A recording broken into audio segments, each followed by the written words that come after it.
जय श्री हरि। नमस्कार आप सभी को। सकराय सनातन शास्त्र में आप सबका स्वागत है। ये वीडियो एक स्पेशल अनाउंसमेंट के लिए है, जो है कि इस सप्ताह से हम महाभारत का पाठ आरंभ करने जा रहे हैं। हमारे चैनल पर हर सप्ताह 2 से 3, 20 से 30 मिनट के वीडियोस अपलोड होंगे, जिसमें हम महाभारत के इस हिंदी अनुवाद का, जो कि गीता प्रेस गोरखपुर ने प्रकाशित किया है, इस हिंदी अनुवाद का पाठ करेंगे। इस किताब का नाम है संक्षिप्त महाभारत प्रथम खंड। अब कई लोगों को लगेगा संक्षिप्त महाभारत का अर्थ है कि इसमें कुछ चीज़ें हटा दी गई है, कुछ चीज़ें काट के निकाल दी गई है। तो मैं उन्हें बताना चाहता हूँ कि ये बिल्कुल ऐसा नहीं है। संक्षिप्त महाभारत का अर्थ बस इतना ही है कि इसमें हिंदी के संस्कृत के श्लोक नहीं है। सब चीज़ें हिंदी में अनुवादित है, जिसे हमें पढ़ने में सरलता होगी और समझने में भी सहायता मिलेगी। अब इससे पीछे सवाल ये उठता है कि ये हम क्यों करना चाहते हैं। हाल ही में मैंने ये ऑब्जर्व किया है। वैसे तो मैं बचपन से ही महाभारत और रामायण और आदि सीरियल और फिल्में देखते हुए बड़ा हुआ हूँ, लेकिन कभी ये विचार नहीं आया। हाँ, बट कुछ दिन पहले मुझे ये विचार आया कि महाभारत के नाम पर असल में कितने झूठ फैलाए जा रहे हैं। और इसका श्रेय मैं देना चाहता हूँ अमी गनात्रा जी को। जब मैंने उनकी किताबें पढ़ी, महाभारत अनरेवल्ड 1 और महाभारत अनरेवल्ड 2, तो मुझे रियलाइज हुआ कि असल में हमें असली महाभारत से जुड़े कथाओं और असली महाभारत के सार के बारे में कुछ पता ही नहीं है। हमें जो बचपन से सिखाया जाता है कि कर्ण एक पद्दलित अ, व्यक्ति था, जिसे समाज ने कुचल रखा था, तो जो विक्टिमाइज कर रखा था, वो वैसा बिल्कुल ही नहीं है, जबकि उसका उल्टा है। तो काफ़ी सारी चीज़ें हैं महाभारत से जुड़ी हुई, जिसे पॉपुलर मीडिया ने झूठ करके फैला दिया, झूठा फैला दिया है। महाभारत के नाम पर काफ़ी अपनी एक अलग सी सोशलिस्ट और नकारात्मक नेगेटिव आइडियोलॉजी फैलाई गई है महाभारत के नाम पर। और ये हमारे समाज को बहुत ज़्यादा नुकसान पहुंचा रही है। हम इस बात पर ध्यान नहीं देते, लेकिन अगर हम अपनी रोज़मर्रा के जीवन पे ही महाभारत के नाम लेते हैं, महाभारत के किरदारों के नाम लेते हैं, कथाओं को बोलते हैं, एक दूसरे को उदाहरण देते हैं, तो इसमें भी हम कभी कभी गलत उदाहरण पेश करते हैं। जैसे कि एक प्रचलित उदाहरण है कि अगर द्रौपदी ऐसा नहीं बोलती, अंधे का पुत्र अंधा, तो महाभारत ही नहीं होता। इसी वजह से महिलाओं को ज़्यादा नहीं बोलना चाहिए। ये मैंने अपने आसपास काफ़ी लोगों को बोलते हुए सुना है। ऐसे ही चाय के दुकान पर बैठ के लोग बात करते हैं। तो ये एक समाज को तोड़ने की विचारधारा है। काफ़ी नुकसान हुआ है हमारे समाज को पिछले 40-50 सालों में इसी वजह से। और अब सबसे पहले हम समझना चाहते हैं कि समझते हैं कि महाभारत के नाम पर क्या क्या झूठ फैलाए गए हैं।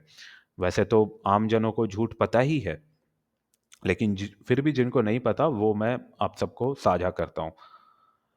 सबसे पहली और सबसे प्रचलित कविता है श्री रामधारी सिंह जी की लिखी हुई रश्मि रथी। ये एक काफ़ी उत्तम कविता है अगर कविता के नज़रिए से देखा जाए तो। लेकिन अगर इसे महाभारत के नज़रिए से देखा जाए तो ये किसी प्रोपेगेंडा से कम नहीं है। रामधारी सिंह जी बिल्कुल ही एक अच्छे कवि थे, इसमें कोई दो राय नहीं है। लेकिन इसको इस बात को भी नकारा नहीं जा सकता कि इनका अपना एक पॉलिटिकल स्टैंस था। और जब इन्होंने कविता लिखी, उस पॉलिटिकल स्टैंस के मद्देनज़र इन्होंने अपनी ये कविता लिखी है, जिसमें कर्ण को एक सर्वश्रेष्ठ और काफ़ी टैलेंटेड युवा दिखाया गया है, जो कि एक जातिवादी समाज से पीड़ित था।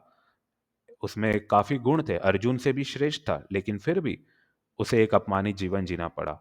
इन इनफैक्ट उसके साथ इतना बुरा हुआ कि परशुराम जी, जो स्वयं भगवान थे, उन्होंने भी उसे श्राप दे दिया। और ये भी दिखाया गया है कि जो कर्ण का वध हुआ है, वो भी श्री कृष्ण के कहने पर छल से किया गया। वरना अर्जुन तो कर्ण को हरा ही नहीं सकता था, कोई भी कर्ण को कभी हरा ही नहीं सकता था।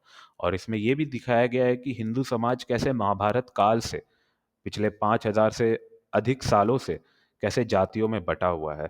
तो ये चीज़ें कहीं ना कहीं हमारे समाज में, हमारे लोगों में एक इनसिक्योरिटी पैदा करती है, एक कॉन्फिडेंस को कम करती है। आत्मविश्वास का खंडन करती है। और इसी टेम्पलेट पर, रश्मि रथी के टेम्पलेट को लेकर ही बी आर चोपड़ा जी ने ये महाभारत बनाई है। हाँ, जो कि पुरानी महाभारत सीरियल है, जो कि 90s में पैदा हुए, उन्होंने सबने ये सबने ये देखा होगा कभी ना कभी अपने जीवन में। आज भी ये टीवी सीरियल्स किसी किसी चैनल पे आते रहते हैं। तो ये महाभारत में भी सेम चीज दिखाया गया है कि कर्ण कैसे सर्वश्रेष्ठ धनुर्धर, सर्वश्रेष्ठ योद्धा होकर भी अपमानित जीवन जीता गया। दुर्योधन ने कैसे उसे दुर्योधन ने कैसे उस पर उपकार किया, जिसकी वजह से कर्ण उसका कर्जदार हो गया। इसलिए कर्ण को कौरवों का साथ देना पड़ा। कर्ण को कैसे परशुराम जी ने भी श्राप दे दिया। और इसमें एक कदम आगे बढ़े, इसके डायरेक्टर्स, और ये दिखाया कि द्रौपदी ने कहा था कि अंधे का पुत्र अंधा होता है, जिसकी वजह से सारी महाभारत हुई। और ये लाइन तो आज भी लोगों के बीच प्रचलित है हमारे समाज में। और दूसरी चीज इसमें यह भी दिखाई गई कि द्रौपदी कैसे हमेशा घृणा से भरी रहती थी। इसमें द्रौपदी के किरदार को काफी ग्रज स्त्री के नाम पे दिखाया गया है कि जो हमेशा द्वेष और घृणा से भरी हुई है और हमेशा गुस्से में है। जबकि असली द्रौपदी ऐसी नहीं थी। अगर महाभारत को हम पढ़ते हैं तो उसमें जो असल द्रौपदी है, उसको पढ़ने से ऐसा लगेगा कि हम कृष्ण के एक फेमिनिन वर्जन को पढ़ रहे हैं। तो वो स्वयं कृष्ण ही है। ठीक है, बस उसके पास सुदर्शन चक्र नहीं है और दिव्य शक्तियां नहीं है। हालांकि उनकी जो सोच है वो, द्रौपदी की जो सोच है वो विदुर और कृष्ण के तर्ज पर ही है। तो द्रौपदी कभी ऐसा संकल्प नहीं लेती है असली महाभारत में कि जब तक मैं दुशासन के रक्त से अपने केश नहीं धोऊंगी, मैं अपने बालों को बांधूंगी नहीं। तो ये भी एक पूरा मिथक है जो कि बी आर चोपड़ा जी के महाभारत से शुरू हुआ और जो आज भी चल रहा है। इसके बाद आते हैं कि जो अभी हाल ही में आई थी कुछ सालों पहले स्टार प्लस पर महाभारत। काफ़ी अच्छे एक्टर्स थे, काफ़ी अच्छी बैकग्राउंड म्यूजिक थी, सब कुछ अच्छा था। लेकिन टेम्पलेट वही पुराना, वही सोशलिस्ट टेम्पलेट दिखाना कि हिं- हिंदू समाज कैसे हमेशा जातियों में बटा हुआ है, कर्ण कैसे हमेशा सर्वश्रेष्ठ होकर भी अपमानित जीता रहा है। और इसमें तो ये भी एक कदम आगे बढ़ गए पिछले वालों से, और इन्होंने ये दिखाया कि जब अभिमन्यु की हत्या होती है चक्रव्यूह के अंदर, तो कर्ण रो रहा होता है, उसे करुणा आ जाती है कि अभिमन्यु कितनी पीड़ा में है, और इस वजह से वो उसकी हत्या करता है। जो आखिरी वार कर्ण करता है वो इस वजह से करता है क्योंकि वो करुणावश अभिमन्यु को मुक्ति देना चाहता है। हाँ, ये तो पता नहीं ये लोग, ये राइटर्स क्या सोच के लिखते हैं, बट ये भी प्रचलित हो गई। लोगों को मन में ये भी है, जो नए लोगों ने इसे देखा है इस महाभारत को, उनको यही लगता है कि कर्ण ने तो अभिमन्यु को इसलिए मारा, इसलिए उसकी हत्या की क्योंकि कर्ण दुखी था, बहुत द्रवित था वो अभिमन्यु की पीड़ा से। तो अ, अब आते हैं एक ऐसी किताब के बारे में जिसके बारे में तो बात ना हो तो अच्छा है। इसने तो महाभारत के पूरे सार के अर्थ को अनर्थ ही कर दिया है। चित्रा बनर्जी की लिखी हुई द पैलेस ऑफ इल्यूशंस। ये किताब अक्सर लड़कियों के बीच और कम उम्र के लड़कों के बीच भी काफ़ी पॉपुलर है। इसमें इन्होंने दिखाने की कोशिश की है कि महाभारत द्रौपदी के नज़रिए से कैसी होगी। पहली बात तो ये कि इन्हें कैसे पता कि द्रौपदी के नज़रिए से महाभारत कैसी हुई होगी। चलो, एक बार वो भी मान लिया जाए कि इन्होंने द्रौपदी का नज़रिया, द्रौपदी का पर्सपेक्टिव दिखाने की कोशिश की है। उस पे भी इन्होंने सब कुछ, क्या अच्छा शब्द नहीं है उसको बताने के लिए। इन्होंने क्या दिखाया है इस किताब में कि द्रौपदी और कर्ण जो है वो एक दूसरे से प्रेम करते हैं। और जब द्रौपदी का स्वयंवर होता है तो जो कर्ण है वो काफी उत्तम धनुर्धर है जो द्रौपदी को जीत सकता है, और द्रौपदी भी चाहती है कि कर्ण के साथ ही उसका विवाह हो। किंतु जो पुरुष प्रधान समाज है क्षत्रियों का, जिसमें हमेशा जो कमजोर है और जो छोटी जाति के है, कथित तौर पर जो छोटी जाति के है, उन्हें हमेशा दबाया जाता है। इसी वजह से, क्योंकि कर्ण भी पिछड़ी पिछड़ी जाति का था, कर्ण भी एक पददलित इंसान था समाज के द्वारा, उसे भी दबाया जाता है। और इसी वजह से द्रौपदी और कर्ण की शादी नहीं हो पाती है। स्वयंवर में कर्ण जीतता है बट फिर भी कर्ण के साथ द्रौपदी का विवाह नहीं होता। तो और इसी वजह से महाभारत भी होती है। अब पता नहीं इन्होंने ये क्या सोच कर लिखा है। ये जो इनकी जो राइटर है चित्रा बनर्जी, वो बोलती भी है कि मैंने फिक्शन लिखा है, लेकिन जो बच्चे इस किताब को पढ़ते हैं, जो 15-16 साल की एकदम इम्प्रेशनेबल एज पर होते हैं, उन्हें क्या पता कि उन्होंने क्या फिक्शन लिखा है और क्या सच है और क्या झूठ है। उन्हें तो लगता है हाँ, द्रौपदी कर्ण से ही विवाह करना चाहती थी। उसके बाद फिर वो आगे बढ़कर ये टीवी सीरियल देखते हैं और उन्हें लगता हाँ, कर्ण तो बिल्कुल ही सर्वश्रेष्ठ योद्धा था, कर्ण बिल्कुल ही आदर्श पुरुष था, जिसके साथ काफी गलत हुआ और इसलिए ही इसने महाभारत का रास्ता चुना, जो कि बिल्कुल गलत है। और ये जो छोटी छोटी चीजें हैं, इस पे हम गौर नहीं करते, लेकिन ये दीमक की तरह हमारी समाज को, हमारे सोच को और पूरे एक सनातन समाज को काफी चोट पहुंचा रही है। हमारे घर घर में ये सब कथाएं होती है, पहले होती थी जब मैं छोटा था, अब तो खैर बंद हो गई, अब तो सिर्फ लोग रील्स और टीवी सीरियल्स ही देखते हैं। लेकिन जब भी ये बात होती थी तब भी टीवी सीरियल के बिनात पर ही कहानियों की बात होती थी।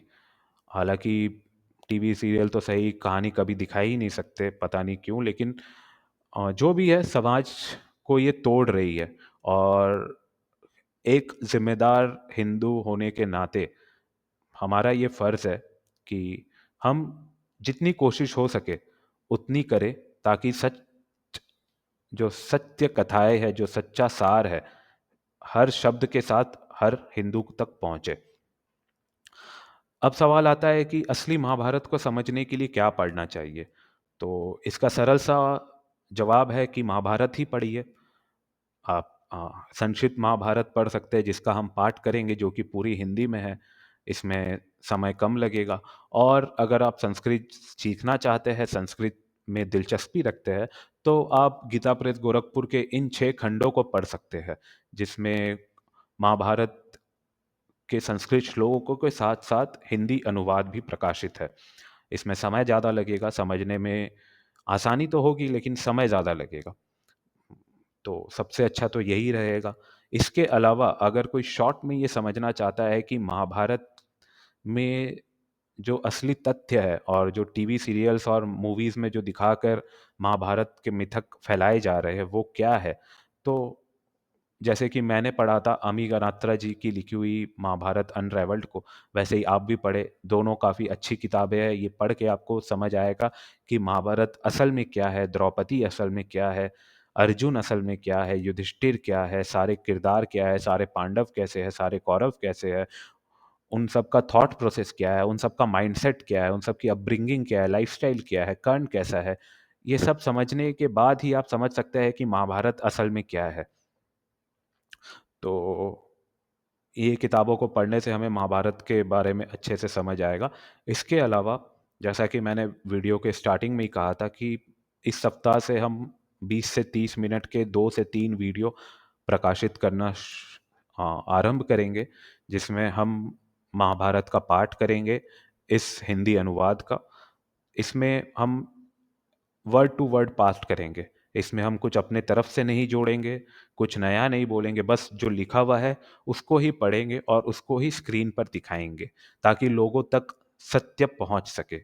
इसके अलावा अगर रिस्पॉन्स पे डिपेंड करता है, अगर आपको ज़्यादा सवाल आते हैं, महाभारत के नाम पर आप डिस्कशन करना चाहते हैं, महाभारत के ऊपर डिस्कशन करना चाहते हैं, तो हम हर 15 दिन में एक लाइव सेशन रख सकते हैं, 1 से 1.5 घंटे का, जिसमें हम महाभारत से जुड़े हुए सारी चीज़ों को डिस्कस करेंगे।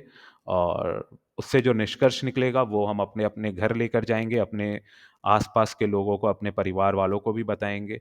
बस हम ये करना, हमारा प्रयास यही है कि महाभारत का एक मानस महाभारत के बारे में एक मानस मंथन आरंभ हो। ज़्यादा से ज़्यादा लोग महाभारत से जुड़े, महाभारत को समझे, क्योंकि आने वाला जो समय है, जिस प्रकार से सारी दुनिया में हलचल मची हुई है, आने वाले समय में हर हमें महाभारत की ज़रूरत पड़ेगी। बस शॉर्ट में हमें इतना ही समझना होगा कि हमें महाभारत की ज़रूरत पड़ेगी, हमें कृष्ण के उस गीता के ज्ञान की ज़रूरत पड़ेगी, क्योंकि हमारे पास कृष्ण आएंगे नहीं। हम खुद ही हमारे अपने जीवन के महाभारत में अर्जुन है और हम खुद ही श्री कृष्ण हैं। तो हमें कृष्ण को समझ के उनके सार को अपने जीवन पे उतारना होगा, तभी हम आने वाले समय की कठिनाइयों को सरलता से पार कर सकते हैं। वरना जैसी प्रभु की इच्छा, हरी इच्छा प्रबल। तो बस इसी पॉइंट पे मैं इस वीडियो को एंड करूँगा और जल्दी मिलते हैं आपसे महाभारत के पहले पार्ट वाले वीडियो में, नरेशन के वीडियो में। आप सबको मेरा नमस्कार। जय श्री हरि।